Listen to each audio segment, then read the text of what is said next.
Hello, bloodshot eyes. Funny how you sneak up on a man who once believed life was straightforward. I always saw myself as a no-frills kind of guy. Simple, grounded. I adored my wife, Karen.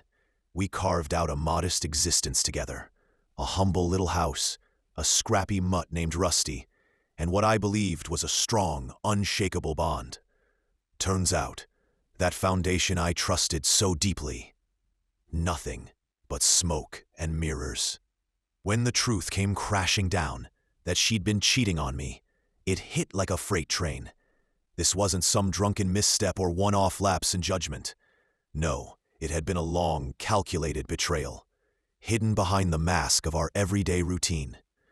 I confronted her, hoping for, I don't even know, shame, regret, anything resembling guilt. But Karen just smiled, cool as ice. "You've always been such a fool, James," she said, her voice like frostbite. "Maybe now you'll finally grow up." And just when I thought I'd already hit rock bottom, came the second gut punch. Sitting across from the divorce attorney, I realized the wreckage had only begun. Because of how the law works around here, Karen was walking away with half my earnings, the house we built, spousal support, and Rusty. Even the dog. The lawyer mentioned she might not be able to manage him, but still, that didn't stop her from taking him too. It felt like watching my entire life get stripped away, piece by piece. But here's the thing. I wasn't about to let her win. Not like that. I'd spent years playing the nice guy, always doing the right thing. Well, that version of me, he's done. If she wanted to throw mud, then I'd learn to wrestle in it. For the next few years, I kept my head down. I played my part, wore my best smiles when needed, and quietly sharpened my strategy. Karen never cared much for what I did at work, never asked questions, never looked too closely. I ran a small, profitable software company, my pride, my legacy. But after what she did, something inside me shifted, and I started making changes. Quietly, deliberately. I brought in a quiet ally, Dave, an old friend from college. Over time, without making waves, I slowly shifted the majority of my shares into his name. On paper, I faded into the background, just another employee in the very company I had built from the ground up. My paycheck was modest, almost humble. As far as anyone could tell, I didn't own a single brick of it anymore. But behind that paper-thin facade, Dave and I had a solid, legally airtight agreement. Once the storm passed, I'd buy back every single share for next to nothing. It was all part of the long game. Karen, though, she adored our house. It was her little kingdom, the backdrop to her social life. She'd host her book club there, bask in the compliments, play the gracious hostess. I knew how much she loved it, so I let her think I was pouring money into its upkeep. A new roof here, some fresh landscaping there.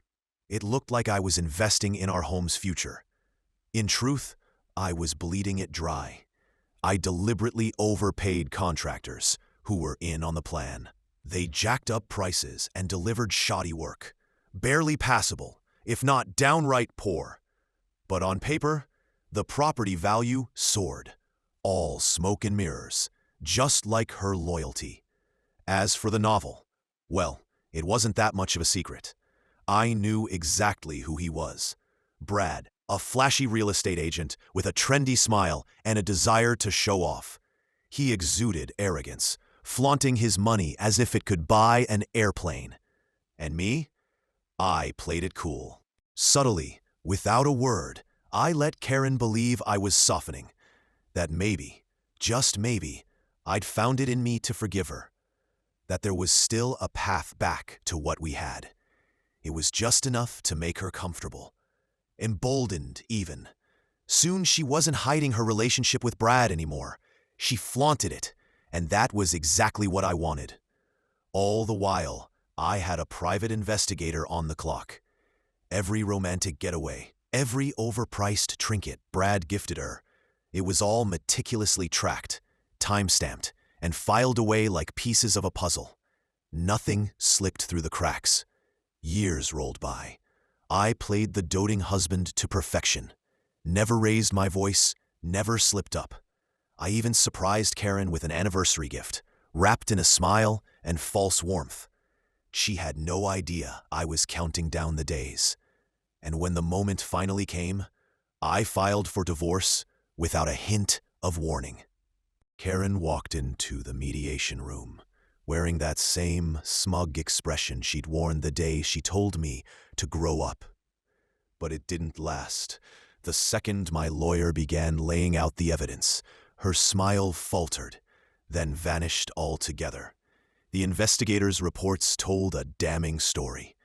Turns out, Karen and Brad had been funding their little escapades with our joint finances, a direct violation of the prenuptial agreement she had so confidently signed years earlier. Those inflated home repairs, they came back to bite. The contractor's shoddy work was well documented, and now the once beautiful house was legally considered a liability, not an asset. As for alimony, my modest paycheck left her with little to demand. But the real dagger was the company.